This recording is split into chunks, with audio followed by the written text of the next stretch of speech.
రోజు మాది పనసపొట్టు ఫ్రై అనమాట. అయితే దాంట్లోకి ఫస్ట్ ఆయిల్ వేసుకున్నాను.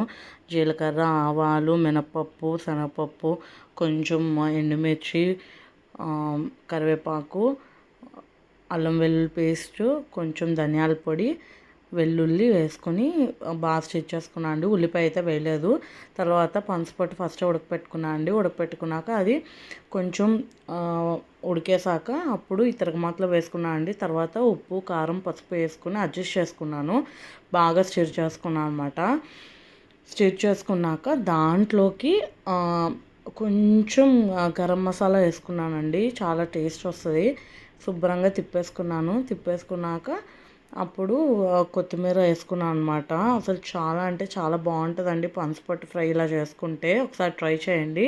ఫైనల్ అవుట్పుట్ అయితే ఇలా వచ్చిందనమాట. దీంట్లో కాంబినేషన్ పప్పుచారు అనమాట, పెసరపప్పు చారు. ప్లీజ్ సబ్స్క్రైబ్ చేసుకోండి.